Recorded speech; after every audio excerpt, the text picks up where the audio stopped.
episode 431 of Cinematary. I'm your host, Zach Dennis, and I'm here with Michael O'Malley.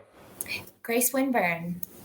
In today's episode, we're going to be talking about movies that we saw this week in part one. And in part two, we're going to be continuing our Ernst Lubitsch series with 1940's The Shop Around the Corner, which is going to be filled with Jimmy Stewart impressions.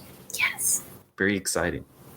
Real quickly, we have on the site now, if you would like to read capsule reviews from myself, Andrew, and Reed from TIFF, head over to cinematary.com. We have all of those.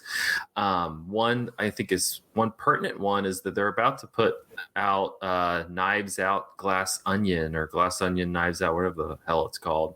And so we have a review of that, as well as my review of The Fabelmans.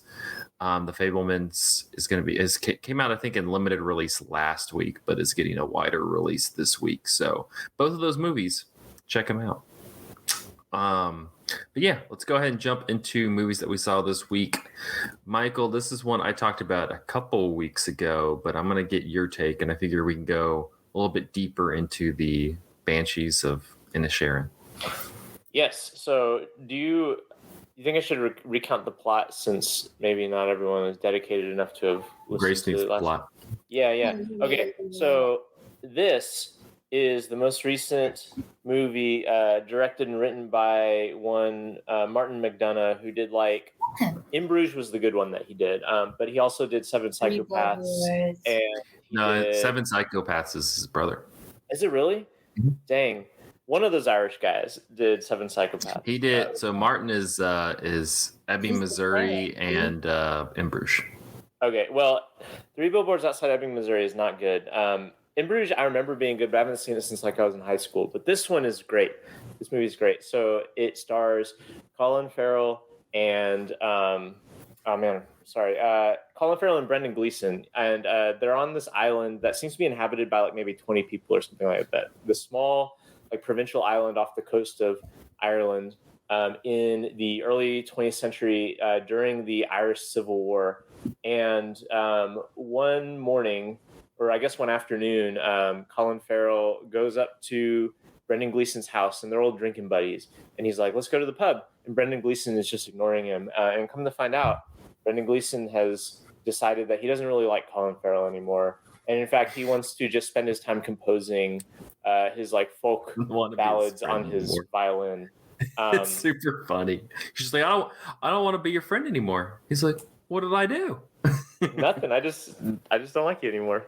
And so the whole it begins as kind of a joke. It's almost like a skit or something. It's not like a skit in terms of it's not hacky like that, but it takes this premise and just drives it into the ground and burrows down into this deep, eventually very sad place. But for a long time, it's this comedy where Colin Farrell is doing his Colin Farrell thing of being kind of like a lovable goofball guy who's just well, I got to make him like me again. And so he keeps on bothering Brendan Gleeson, who, I mean, understandably so. These guys have been together for I don't know how many years, and it doesn't seem like there's too many other people that Colin Farrell can be friends with on the island. There's this kid who's kind of a I don't know, he's the town idiot. Yeah, he's the town idiot, and which is good for Colin Farrell because it seems like he's next in line for being the town idiot. And so there's a lot of really good comedy throughout when Colin Farrell just keeps trying to reconnect with Brendan Gleeson, and it just kind of escalates as Brendan Gleeson gets increasingly frantic to try to make sure that he never has to talk to Colin Farrell again.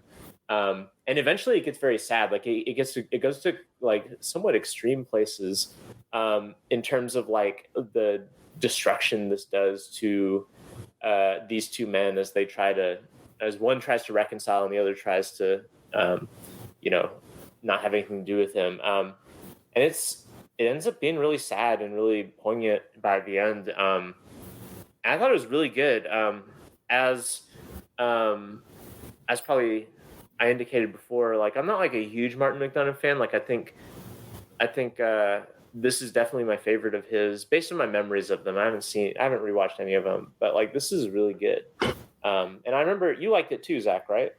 Yeah, no, I really liked it. Yeah, I'm I kind loved of. it Oh, you saw it too, Grace? just now. I feel like I just watched it. Oh, great. Yeah.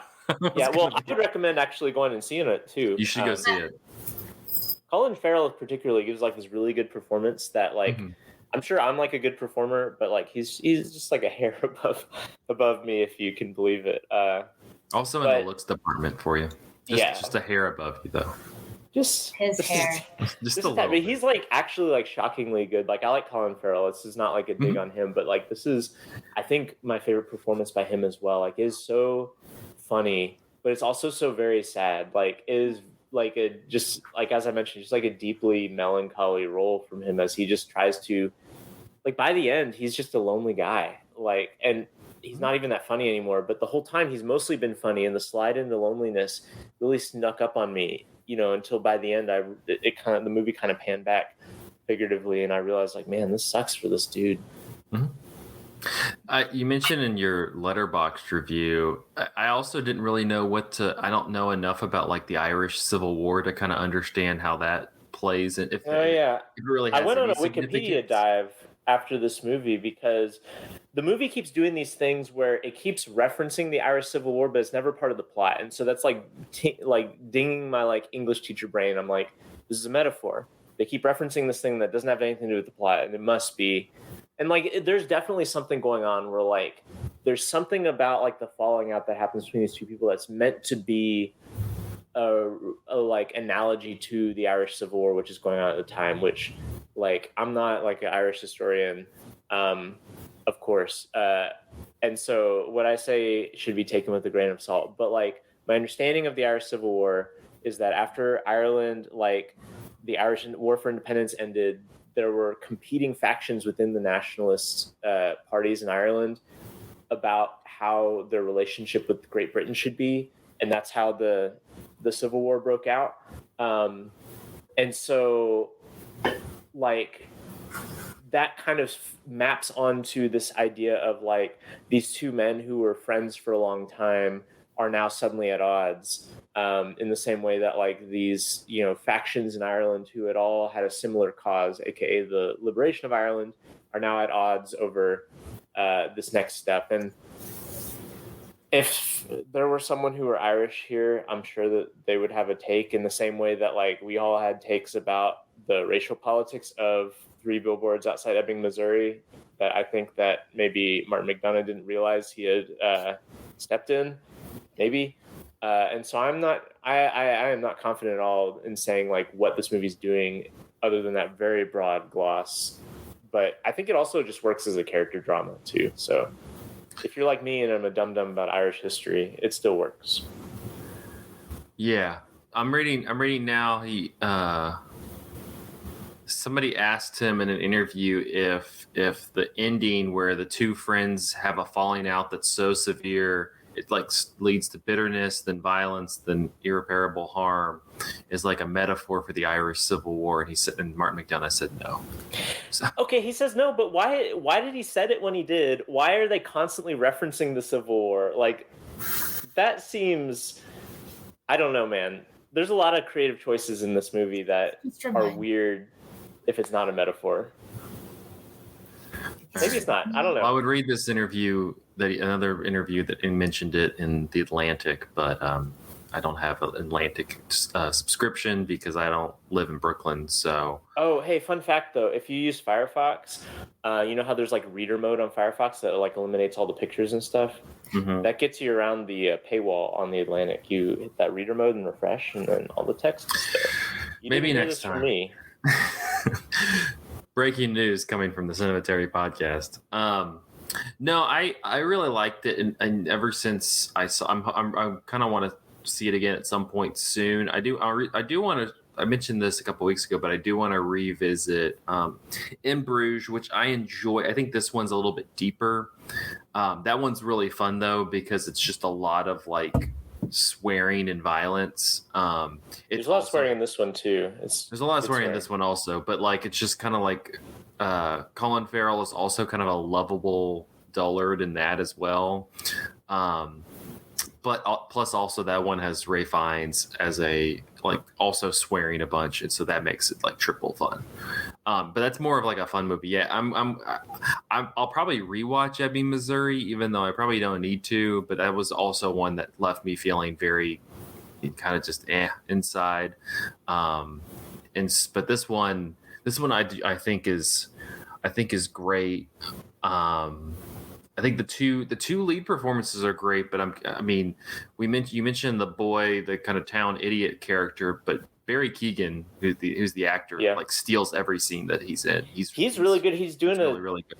He's doing kind of a Colin Farrell thing where he's like sneakily building this like character study that's devastating, but the whole time he's hilarious doing it.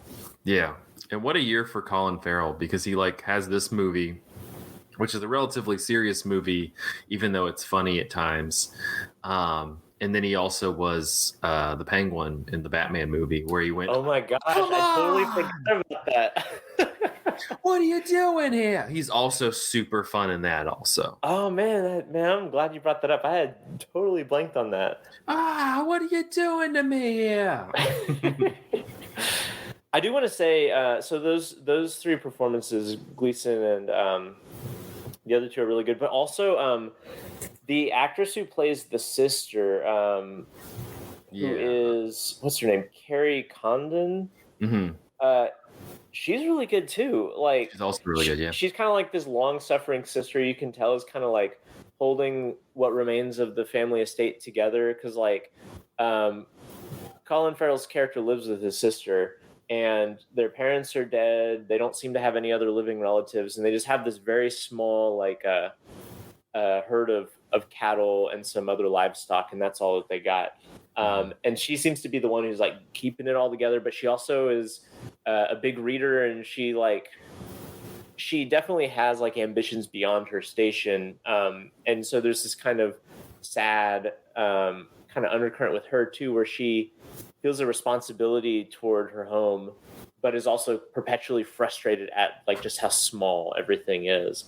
And that develops in interesting ways too. And she's really good. I liked her too. She also like brings some levity to it, because she just immediately is like, this is just a stupid fucking male pissing contest. And is constantly just going like, come on guys, are you that stupid? And Brendan Gleeson's just like, I have to throw my fingers. Yeah, it's great. But Banshees of Inisherin, it's in the old cinemas now. So if you can go see it, Grace, go watch it. It's fun. It's good. It's good. Sure. We almost, my dad and I, we almost went to go see that, and instead we watched 2001. So. Do you want to transition? Is that I'm not saying that, but I'm just letting you guys. Here's a little bit of like. No, damn it. Y'all aren't done. I'm sure you have so much more. Or are no, you that was it. That was this is a good movie, but maybe not as good as 2001: A Space Odyssey. Yeah. I apologize to the audio people. This was a really good visual gag, you know. Describe it to them. Yeah. No, we can come back to you. I thought that was a really nice transition, though. Thank you. Oh, great. Yeah. Okay, well then, yeah, go ahead. Okay. Take it away, Grace. So, Grace, you watched 2001: A Space. Tell us, this was the first time you'd ever seen it, and you and your dad just plopped down and were like, "We're going to take this journey together." Yes. I would like to really quick give a shout out to my dad, because he's like he listens to these episodes that I'm on with you guys, so I know he'll hear this. But he's the whole reason why I have any sort of interest whatsoever in film. And he one night, I think he ran the projector when they showed this at UVA Cinema Club when he was in undergrad. So when's Grace's dad going to be on the podcast? That's the real I don't know. He should be. But so I talked about like, let's watch a movie together. It's something that we love to do. And it's always so hard to pick something between the two of us. I had told him that I need to watch more sci-fi. What's more sci-fi than 2001? Yeah, that's true. So, a lot of science, a lot of fiction. A lot of science, a lot of fiction. And that is just so not what I reach for when I go to pick a movie. Here come my kids. They're making a brief cameo. This is actually, you know what? I shouldn't say that I don't like sci-fi because this is my cat Barbarella. There you go. So that's not entirely true. I like very specific, sexy sci-fi, I guess. Yeah, there's no Jane Fonda in this movie. Yeah, there's no sexiness in 2001. It could use some sexiness. It could. They could stand to sex that up just a little bit. First real hot take coming out of you for 2001. Yeah, hot girl take. The first real hot girl take. Yeah, a lot of bone imagery wasted. Yeah. So we watched this, and it was I think I enjoyed myself when I was done like hitting my inhaler. I just got like so out of breath, like trying to match breathing to all the various like, you know, inside the suit, you can only hear him, like the respirator, like it stressed me out. You were trying to like breathe like when he was in the spacesuit? It just started like I was hearing it and then I started matching my breath to it. I don't know. It's the movie magic. Like I got swept up in it all. It's that Kubrick touch, as they say. Yes, it was that Kubrick touch. Where did he touch me? Okay. Well, so you and your dad are watching 2001. So we're watching this together, and it was. I had more fun listening to him tell me about the movie. He knew a lot about it. He explained a lot of the shots, and that was super enjoyable. It also helped me because I don't want to make myself sound dumb, but like I really don't know if I would have been able to like keep up. Like the chapters helped me like pace myself. Yeah. But which one was your favorite? The space one, the middle one, the whole middle one, actually. When he's like the one with the computer. Yes. Yeah, with Hal. I really enjoyed that. That was thrilling. I was frightened. It's good. It was very scary. Like for such a long epic, you know, it's very quiet. You know, there's not a whole lot of dialogue. It's all action. It's, you know, the pacing, it's the sounds, and I was just very scared, and I'm yelling at the screen. I'm, you know, what's gonna happen? Like, you know, watch out for Hal. Like, I just got really taken up, but I think that was probably my favorite part. But to go all the way back to the beginning of time, to the beginning, I don't know. I was just so confused. I'm like, what is this giant prism?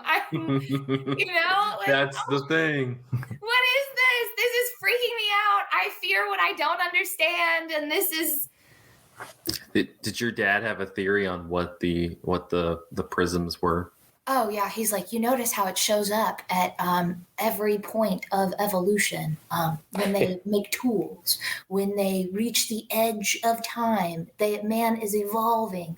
Or no, first it's tools, then it's space travel, then it's the edge of the universe, and then it's babies. You know, back to... You know, we are one with time. Time is us. You know, we are infinite. We're made of stardust.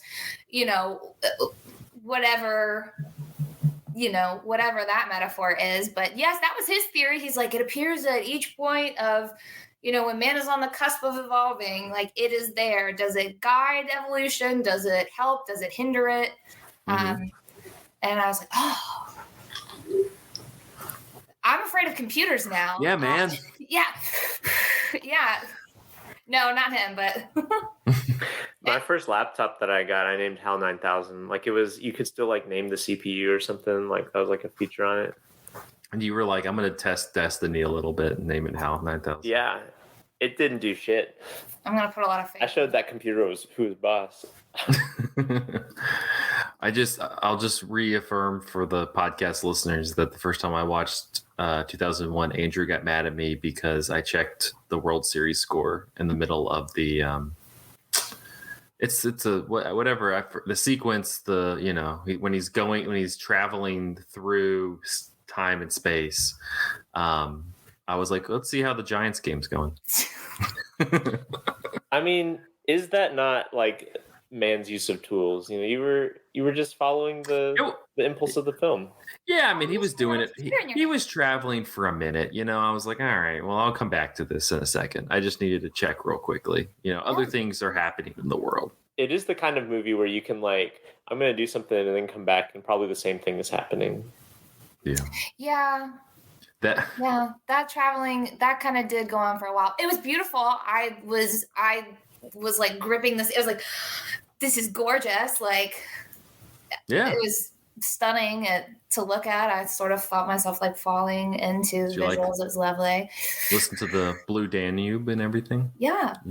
Also, I laughed when like the very opening sequence where it's like that dun, dun, dun, dun, because like to see it in its like original form, like that sequence when you see it parodied and everything else was like, honestly, I was like, oh, I get it now. That was also another big takeaway was like, you caught all the references? Yeah, I was like, oh, okay, I get it now.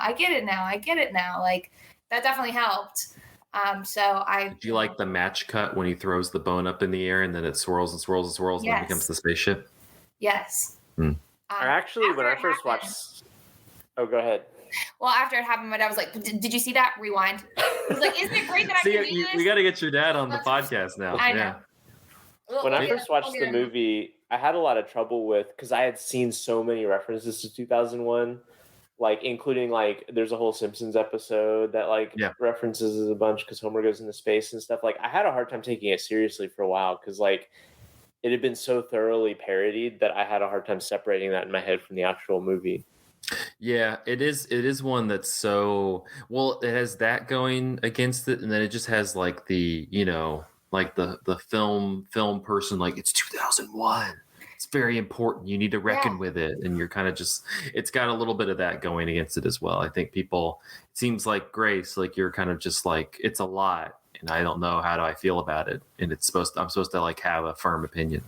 Yeah. And I just can't, like, sci-fi just so isn't me. I don't feel like I am anywhere near qualified to have any real sort of like opinion on it. Like I really did enjoy, it was beautiful. I really enjoyed the like Pan Am like parody with the like Space Am, like the space flight attendants. I loved that. I thought that was so cute. I want to be a space flight attendant. Like that. I guess that's my. It seems like a nice gig. Yeah, that's what I aspire to be.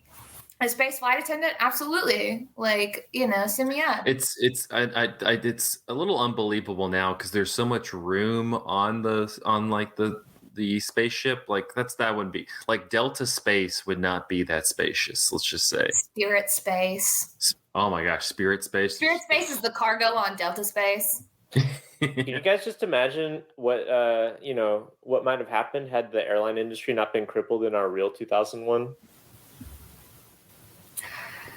Yeah.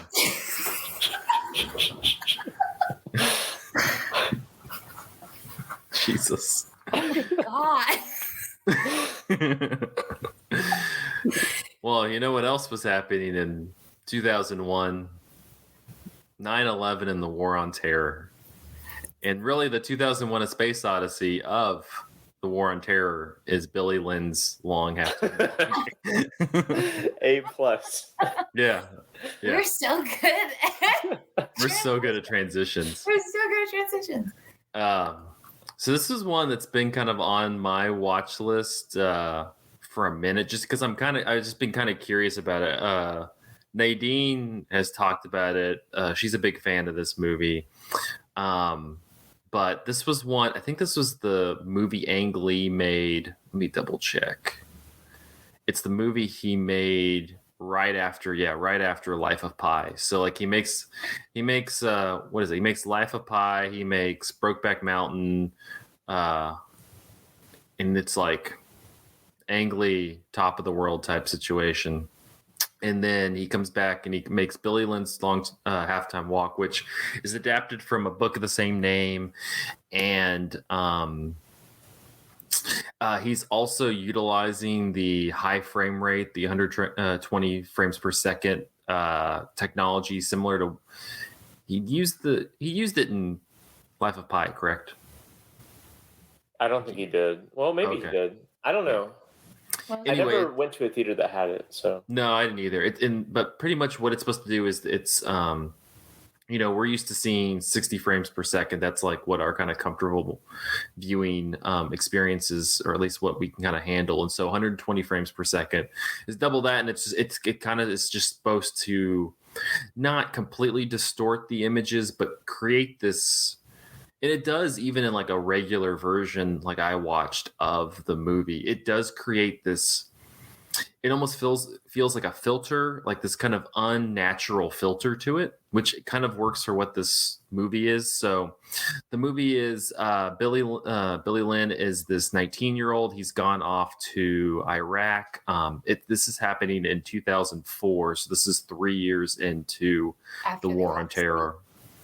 Yeah. And what has happened is the sergeant, one of their what is it? Battalion, their group, their posse, their group's sergeant, played by Vin Diesel, is shot in this firefight, and this camera catches Billy Lynn running over to, because these two I guess Al-Qaeda members are like are trying to take him away somewhere, and Billy Lynn like runs over, kind of fights them off, and then like they see him like shooting at other enemy members, and it kind of captures like the whole American psyche. It's like, oh, this is like the American hero. He's standing up for American ideals, et cetera, et cetera. And so he and the rest of his battalion are touring around America at this time, just kind of showing up, being American patriots. And the finale of this is they're going to appear at the halftime show of the it's not the Dallas Cowboys, but it's the Dallas Cowboys Thanksgiving Day game, and they're going to be like incorporated into the halftime show that is a performance by Destiny's Child, where you never see the faces of them because it's not Destiny's Child. and that's just the whole like entertaining element of it.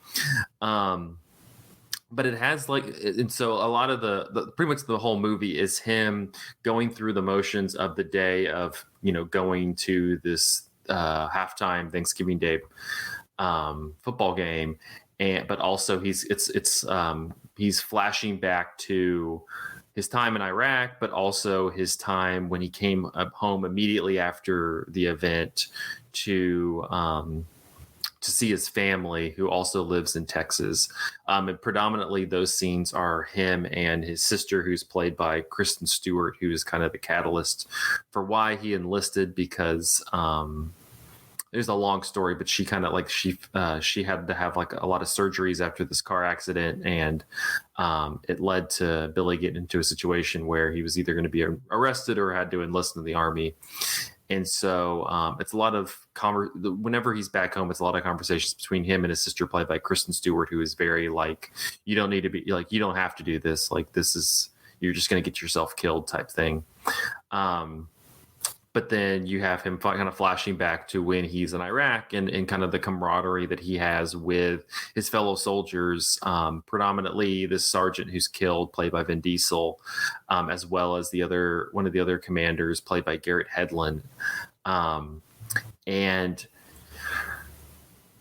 I don't like the movie's it's not perfect by any stretch, but it is it's a fascinating movie in terms of like War on Terror, Iraq, Afghanistan, subject movies made in America. Ang Lee, you have this technology, and I think part of what turned people off from seeing it is it's a pretty anti-war movie, but also you had like this technology that does make it look kind of noticeably different. It looks very, it's like you kind of have this a little bit of a loss of reality to it, but that works because you have a lot of these sequences where these soldiers are like having their PTSD triggered over, fireworks displays at the football game, or people just kind of crowding around them to, get autographs or talk with them, or,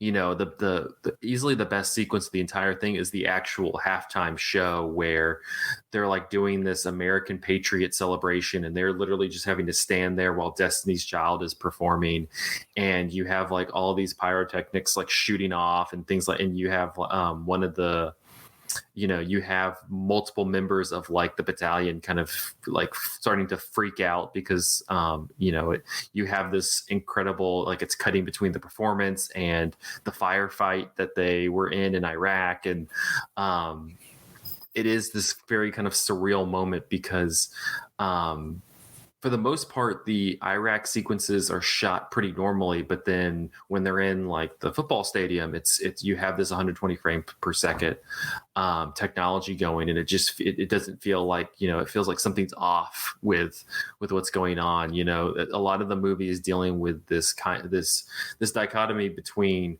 oh, we greatly respect these American heroes, we love the troops, et cetera, because they did this thing, but there's only so much that we're gonna offer to these guys before we're just kind of like, all right, whatever, like we've given you all the praise and all the stuff that we can kind of give you, so like, can you go off now, like go away, because a lot of the characters that they're engaging with don't want to actually engage with like what's actually happening in Iraq. They're more, they're very happy kind of dealing with it from the sidelines. And so that's what the big character in this is, the Steve Martin character, who is pretty much playing Jerry Jones, the owner of the Dallas Cowboys, who becomes really interested in their story and is like thinking about making a movie and all this kinds of stuff.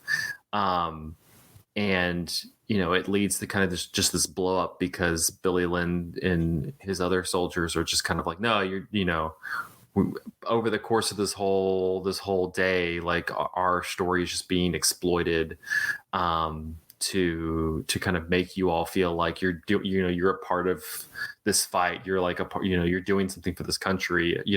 For the Steve Martin character, it's like, no, you're just some rich asshole billionaire who said, oh, I would have loved to have been in Vietnam, but I wasn't able to go, and so this is how I like to give back, type situation. And I don't know, I think it's more fascinating than it was like, this is a good movie that I would like to watch over again or something, but as like this piece of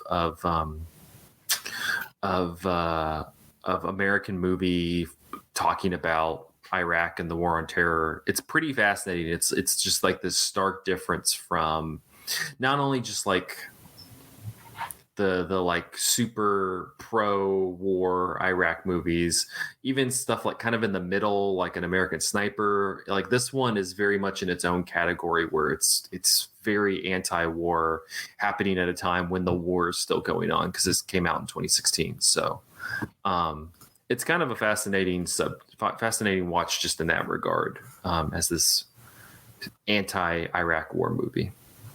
We really haven't had a lot of those, at least in the mainstream, like at this level of release, or at least I don't feel like we. No, I mean this one bombed in the U.S. box office. It did pretty well. It made its money back globally, okay, but it bombed at the American box office. I think it's it's a movie that it's not American Sniper. They're not going to want to go see that. Right. And it's kind of, like I said, it's a strange movie a lot, and like I can see why people would get turned off by it, but I found it kind of fascinating because it's very messy. A lot of the dialogue sequences between characters feels unnatural. A lot of dialogue sequences between like the people they're interacting with back, during this game and everything seems unnatural. And so it kind of puts you in this headspace of like, I think that's what Ang Lee's doing. Is it's like you're kind of like, well, this on like an analysis level, you're like, well, the script's not good, the acting's not good, things like that, and you're like, no, like it's supposed to be like this kind of visceral thing where you're also supposed to kind of be put in the minds of these soldiers who are just kind of having these very shallow conversations with other people. The camera seems very off and kind of almost off-putting and irregular. It has like just kind of crazy sequences where at one point they're like at this Thanksgiving dinner and he's like staring at this like lavish, extravagant, like just overstocked food spread, and he like flashes back to like being in this marketplace in Iraq and just like this kind of really surreal sequence. And so like on that level, I like appreciated it. Like it's a fascinating movie for that subject. But it's one that's kind of tough to get a hold of. I had to go and pirate this to kind of watch it. It's not streaming anywhere. But if you can watch it, I like recommend it. It's one you gotta kind of hang with, but it's worth it. And there's so many random people in this movie. I mentioned like Steve Martin and Kristen Stewart, but Chris Tucker is in this movie. Evan Hansen himself is in this movie. Tim Blake Nelson shows up briefly. Like, it's got just like this wild cast. So it's a strange one, but I recommend Billy Lynn's Long Halftime Walk. So, all right. Well, we're going to take a quick break, and then we are going to travel to Budapest in the late 1930s and be pen pals with somebody and fall in love. So, after a short break.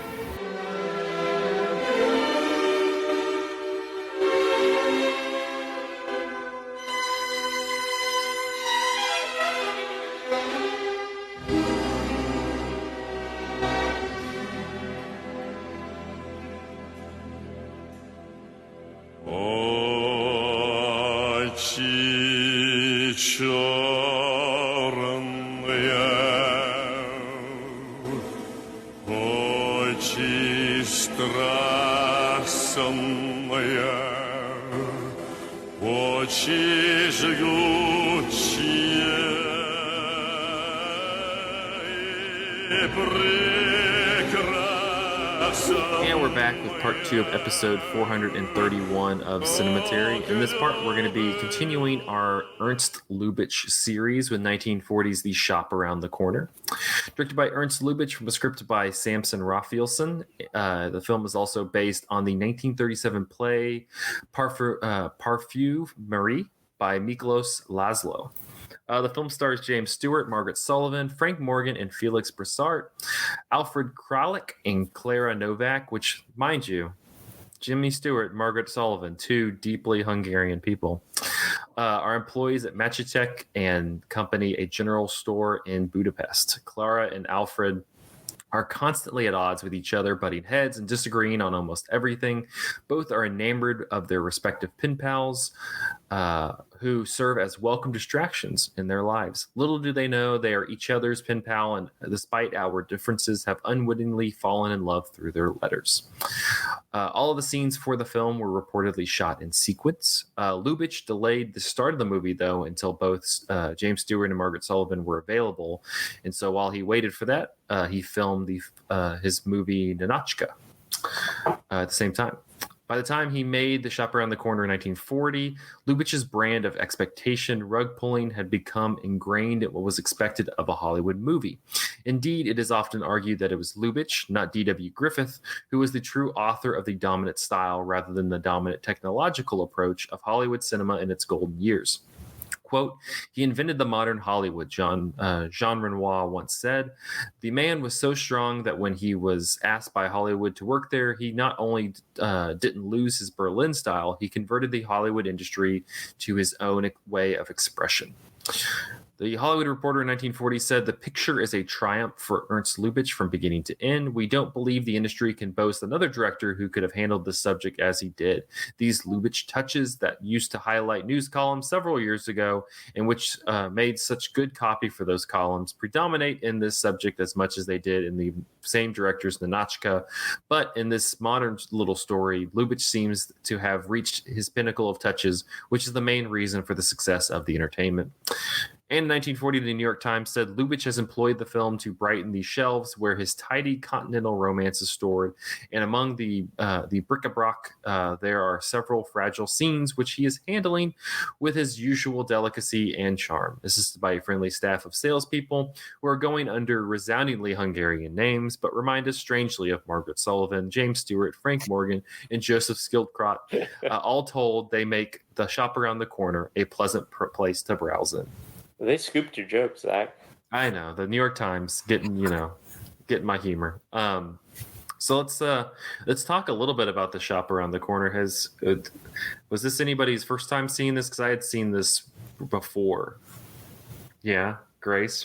It was my first time seeing it. I had definitely scrolled past it before when you're just looking for something to watch, and it's like, oh, it's James Stewart, I love him. Let's put that away to watch later. Yeah. And then you told me to watch it, and so I did. And I loved it. I love the quick talking, his Girl Friday banter. I love the sweet. I love how romantic it is. It's so funny. I think that Jimmy Stewart is a heartthrob. I would have fallen in love with him were he my pen pal. It was very funny. It was also very sad. I was shocked to have, if this whole movie felt so lighthearted, to have something as heavy as suicide as a major plot point. That surprised me. I was shocked. Yeah. Shocked, I tell you. But I loved it. Michael, had you seen this before? Yeah, I had. It had been a long time, though. And I watched it specifically because, I know we'll talk about this later, but I watched it specifically because I had watched and enjoyed You've Got Mail several times. And I was like, I'm going to check out the movie this is based on.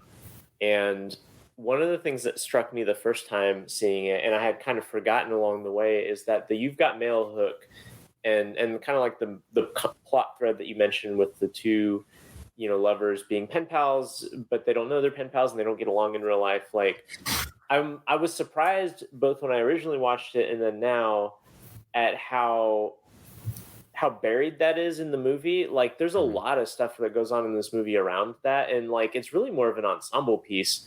And eventually, this kind of plot between the two love interests kind of pulls away just a tad, but I remember that being striking the first time, and this time kind of remembering I was reading some people who had written about the film, and they talked about how this was, and it's very true of the two Lubitsch films we've talked about so far. I Don't Want to Be a Man and The Smiling Lieutenant, but a lot of his earlier films were very male lead, female lead, maybe romance or whatever. It's a very two-person movie, and this was his first really broad, like you said, it's very much a ensemble. It's not just necessarily about James Stewart and Margaret Sullivan. It's also about the other characters at the shop as well. Right. I mean, the first scene, in fact, you are sitting at watching the characters walk up to the shop before the owner comes to unlock it. Because they're all employed or connected to the shop in some way.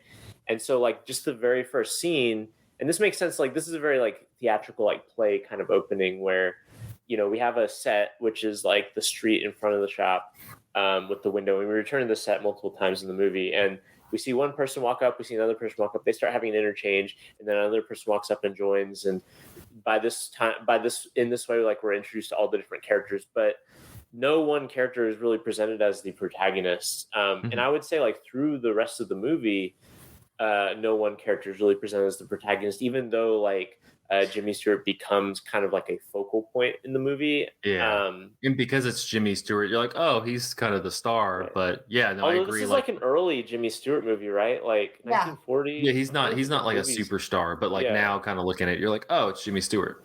It was like this movie and Philadelphia Story both came out in the same year, I think, and those were both pretty big. Like kind of, you know, put him on headlines kind of roles, right? Yeah, he hadn't done Philadelphia Story was definitely big. He hadn't done the movies with like Katharine Hepburn and Cary Grant that he does.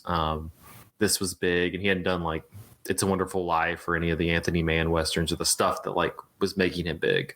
Right. This is very early on. He's good though. He's got that charm like right at the gate.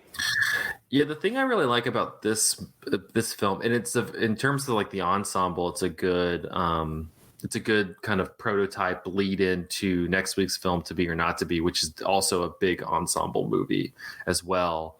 But this one, the thing I really like about it is just kind of how like small and subtle it is. You know, it's never super flashy.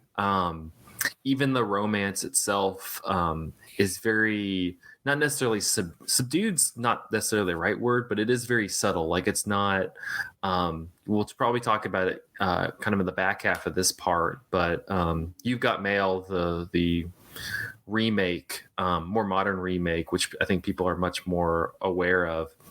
It very much like laces on the relationship, and it's kind of funny, you know, talking about how much of an ensemble piece this is. That one very much turns into just a two-person Tom Hanks, Meg Ryan vehicle.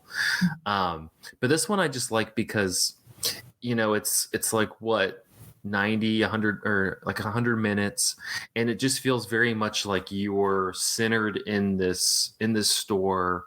You kind of like, you know, you kind of like being in that world, all the characters, like how they interact, things like that. You kind of, and it's just, to me, it's a very, you know, even though Grace, you mentioned it goes into a very dark place by the end, it's a very comforting movie. It's a very just like it's a perfect holiday movie because it's just very comforting, very sweet, very delicate. I kind of like that about it compared to other kind of similar holiday romance movies, kind of like this. You got like go ahead, Grace. Just like relatable and normal. These people are your coworkers. This is the shop that you work at or your neighborhood shop.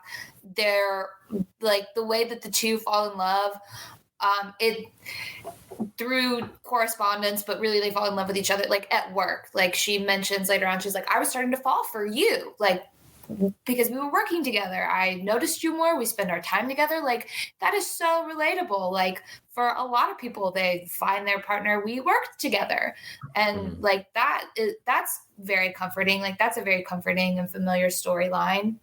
Like the correspondence gives it this sort of like fantastic, like this fantasy sort of touch, like you know, like a romance novel. Like through written correspondence, they pour their hearts out to each other in a way that they can't in the workplace, or you know, it gives them that freedom that they can't like really vocalize, and that's what makes it like just a touch more romantic than just like your average everyday, like we met at work.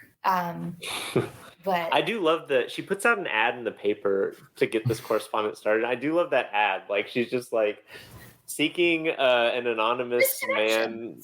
Yeah, it's like a misconnection, but then she gives like a PO box that you can like send email or not emails. Gosh, send letters to. And I don't know. I just think that's so funny. Like, what was the process? And so sweet. And what's the process of filing the misconnection ad? No. I'm sorry. You keep going. I'm so sorry. Please. Oh no, it's fine. It's just so funny and sweet. Like I'm trying to imagine like what a modern analog to it is, and I can't imagine it. Like she's just like putting out a PO box, and it's just like, hey, I need someone funny and smart to write me so I can have an interesting conversation. Like that's literally like what the ad says. Well, maybe not literally, but I don't know. I just it is kind of like a fantastical thing, like, because there's no way in life you'd actually get that. You get some like weird creepy stuff like if you did that in real life. Right, that's what I'm saying. Like, I'm curious what the process was. Like, I would have liked to have seen her, like, going through like certain correspondence, and then like what was the letter, or like our equivalent where it's like, what's the message where you're like, nope, I'm not talking to this person anymore. Like, what weird thing did her pals? But that's say what's kind of like nice ended? about it. Like you mentioned, like there's this fantasy element. Yeah, it's like it's so delicate. Like she just finds Jimmy Stewart. They don't know each other. They're having like these deep talks about literature and things like that. Like, yeah, if this was like a real situation, even like not even like, you've got mail situation, but just like a real situation. Yeah, you'd be like rifling through, guys going, hey, do you want to see my dick, and other things, it's it could be, Yes. yeah, it'd be awful. And so like to me it's like it's kind of nice to just be like, yeah, is there a reality in this? No, we wish this was the reality. That would be a nice reality, but it's just like it's just very innocent. Even it's like a very cozy movie, like in that regard. Even the romance itself, it's very innocent, it's very delicate, like I was thinking about like Jimmy Stewart's performance. He, I guess you can kind of get into the You've Got Mail like comparison discussion, but like I was thinking about why Jimmy Stewart's better in his movie than Tom Hanks is in his movie, and it's because Jimmy Stewart still has kind of an edge to him. Tom Hanks never has an edge, like he's very just like, oh, I'm your favorite dad, Tom Hanks. And like Jimmy Stewart, even though he's like the romantic lead in this movie, he's got a little bit of an edge to him, and they have scenes where they're like kind of going at it. And I think you can kind of see that thing that like Hitchcock grabs on with like stuff like Rope and Vertigo, where there's something off about him that you can kind of tap into, and he doesn't necessarily tap into it here, but it's like you can kind of just see that, and that kind of creates a little bit of an edge to his character that Tom Hanks doesn't have in You've Got Mail. He's got a lot of Jimmy Stewart performances, even like the really famously like cuddly ones. There's kind of a latent dickishness to his personalities, like in It's a Wonderful Life, like, of course he's like the saintly character who's always like giving up of himself, but he can be really mean in that movie at times too. And I think the same is true in this one. Like there's the scene where they're supposed to have met each other at the cafe, but they don't realize they're meeting each other at this cafe. And so he goes up and he's just been fired. And so he's in a really bad mood. And he sees her in the cafe and just starts like kind of picking on her. And they get into this like discussion, and I can't remember, like she says something about, well, I have Anna Karenina and you wouldn't have read Anna Karenina. He's like, oh, well, have you read Dostoevsky? And she's like, no. And she's like, well, wow, wow, you haven't read Dostoevsky. I can't even say it. Right, exactly.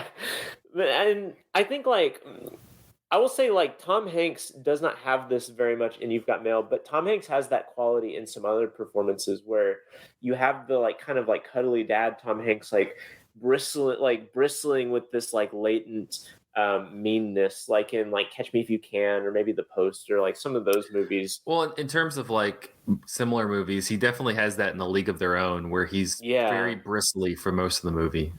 Right, exactly. And I really like that, like when Jimmy Stewart has that energy to him, which he definitely does here. And he's not like full on Vertigo, like you said, but it's there, and it's enough to make him interesting. You see it like you described in a couple of the interactions, like he is very mean at times. There were 2 times where I was just like on the edge of my seat, just like completely like focused in on what he was saying. It's with the one scene where he's talking about, if you've ever gotten a bonus and you hold the check in your hand and until you open it, you're a millionaire. Like I'm just sitting there on, there's no sound, like it's just him talking and that like kind of hushed whisper, like he's telling his friend a secret. And I was just so interested in everything he had to say. And then again, when he like gets up and close and personal with Clara, like the way he holds her and like how he's, quiets down, he sort of whispers, like you definitely see that sharpness, that edge that you guys keep talking about, like that we'll see later on. He'll bring out in these later performances, but he has it there, and it's. I almost want to see him like fly off the handle in that one. In this, and he does when he pushes. What's his name? Into the pile of music boxes. Like I think that's a great hysterical. payoff. The music boxes, it's like the Chekhov's gun, like Chekhov's music box. Like you've seen that music box the whole movie, and then the whole pile of them go off at the same time. I was almost gonna like write for a Letterboxd review, like that Russian folk song really takes like hits in that entire movie. Like it's just constantly. No one wants to hear it. No, nobody wants to hear it. No, it's I the kind of Lubitsch touch, the kind of rug pulling where, just kind of, and that's what like the movie's not super. I mean, it's linear, but also just kind of weird because it's just like 1 second he's like, yeah, I'm cool with Jimmy Stewart, and the next second, the Frank Morgan, the Matichak character is just like, fuck that guy. He's cheating on. Yeah, my wife's cheating on me with him, and it's very like out of left field. Like, and you kind of like that's what makes, but it works because it's so out of left field that Jimmy Stewart's also just like, what's going on? Like what happened? I was so confused. It's like, what do you mean he's not inviting? Like Mr. Magic isn't inviting Jimmy to dinner. Like I was so confused. I thought it was that Clara like was the new like golden child with her sales ability there for like a split second.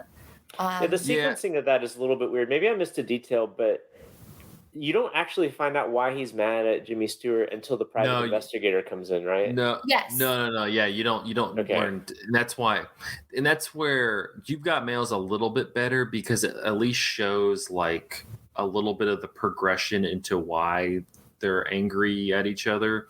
This one does. It just jumps immediately from like they hire Margaret Sullivan, and then it like kind of time jumps to like 6 months or 8 months later, or maybe not even that, like 3 months, because it was getting close to the holiday season anyway, and he's like mad at him.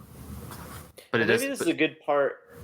Maybe this is a good like transition point into comparing the two movies, because like a big part of the plot of You've Got Mail, and it's been a few years since I saw it, so those of you who just saw it can maybe add in details, but he's basically like opening a Borders bookstore, like next door to her like locally owned like independent bookstore, and that's why they hate each other is that like fundamental tension.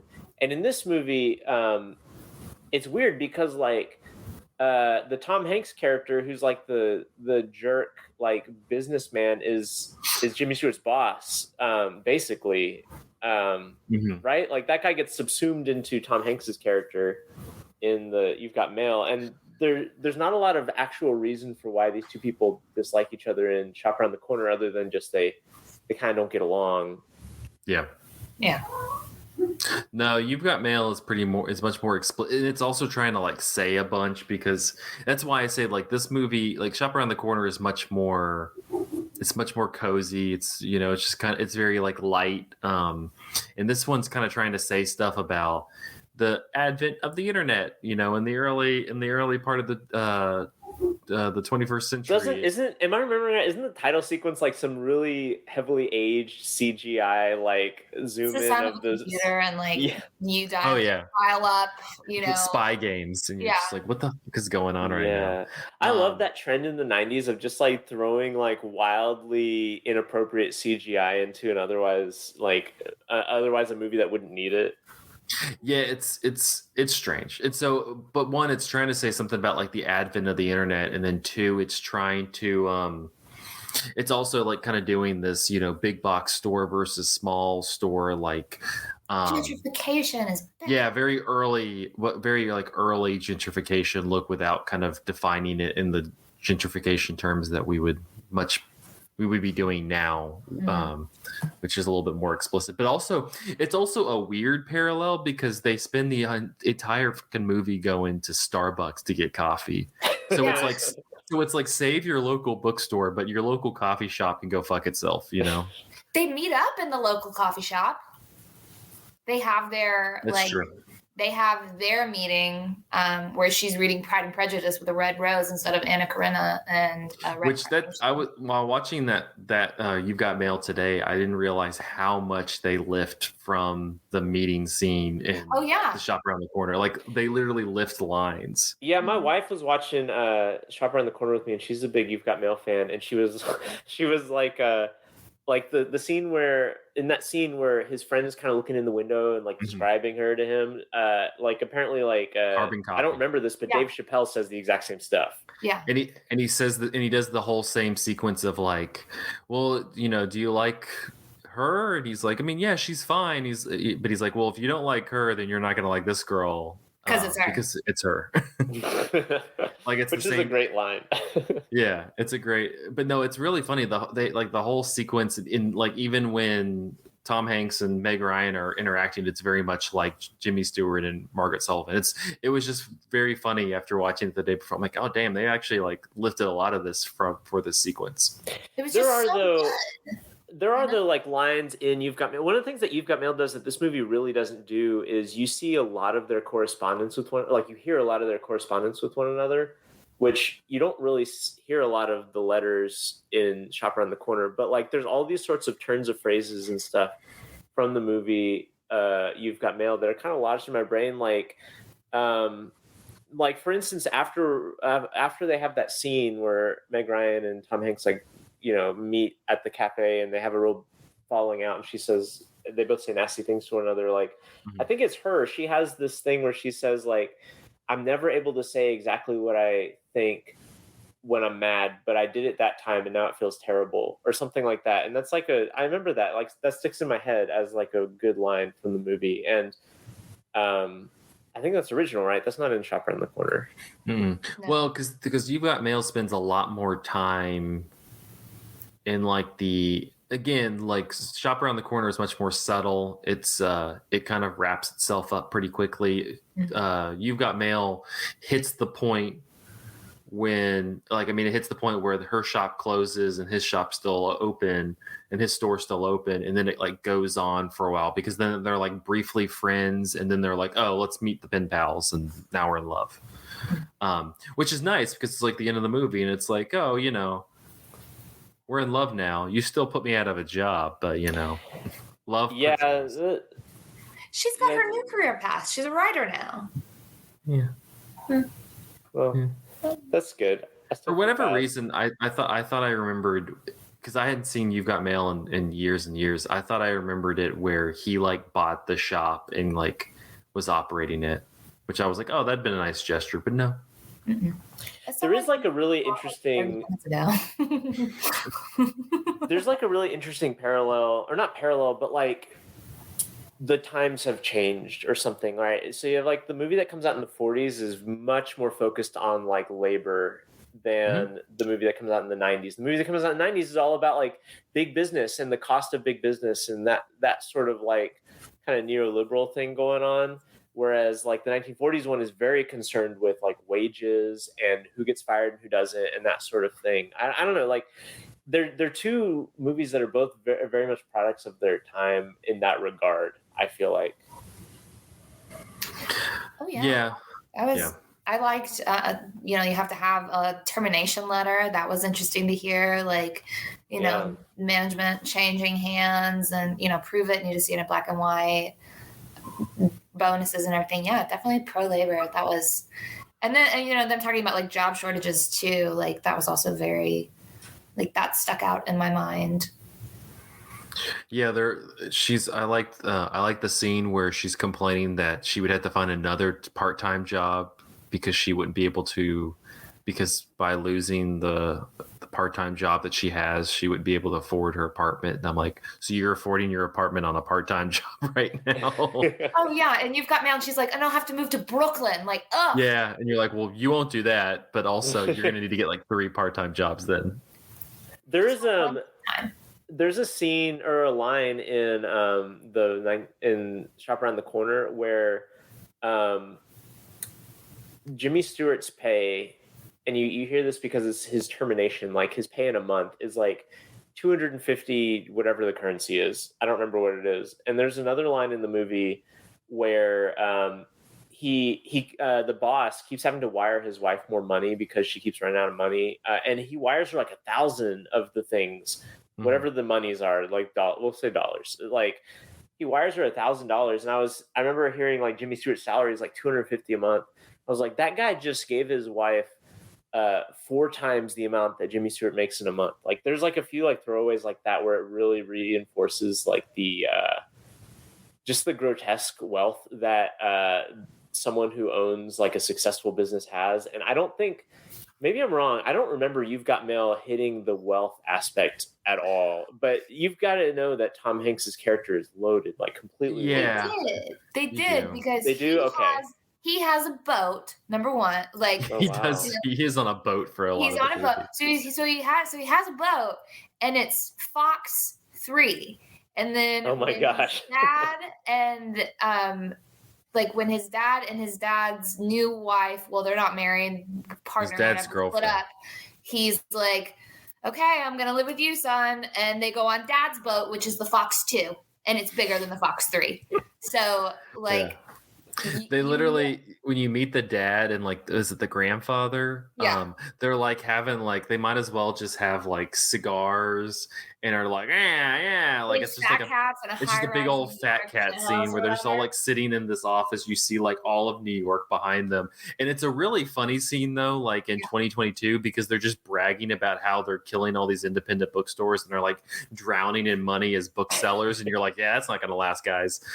Yeah, enjoy this. Yeah, enjoy this while you have it, because it's not like Barnes and Noble is just like drowning in money right now, like you are. Yeah.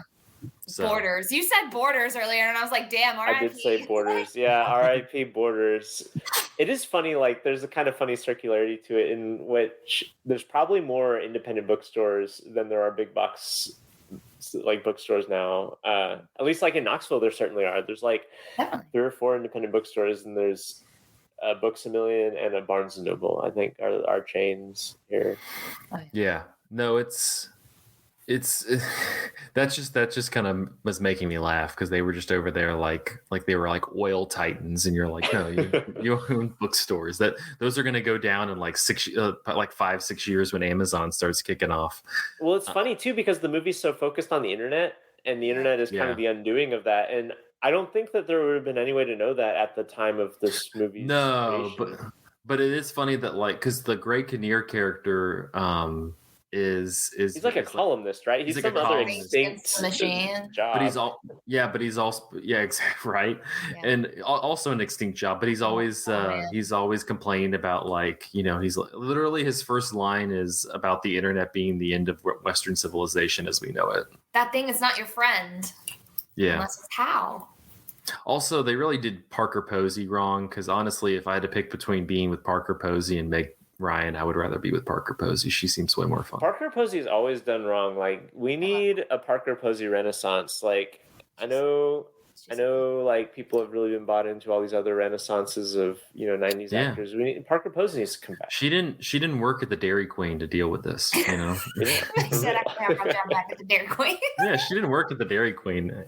I know they always have a job for her, but she didn't work at the Dairy Queen to deal with this. This is like so nitpicky, but this is just like such like a girl thing that I noticed. Like, when watching a rom-com, all you do is like pick apart the actors and actresses. But like, okay, somebody overplucked Meg Ryan's eyebrows. They started like too far over, and I could not stop looking at it. That is my one critique.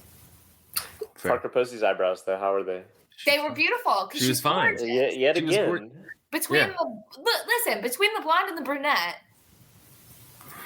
Yeah, she got done dirty in that movie. I was kind of just like if I had to pick between the two of them, I would much rather be with Parker Posey. I also thought that she was going to end up with the Greg Kinnear character. Yeah.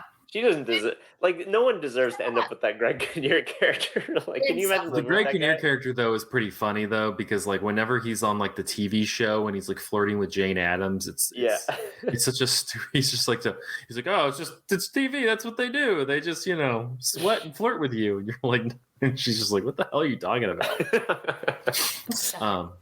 But any final thoughts on the Shop Around the Corner? I mean, it's the perfect time of year to watch it. I think super nice, like I said, super nice, cozy movie. It's like 100 minutes. It's on HBO Max right now. Yeah. And there's a scene that is like close to the like the apex of happiness in the movie, and the snow starts falling. It's just like, it's got all the beats that you want to have in a holiday movie. Yeah.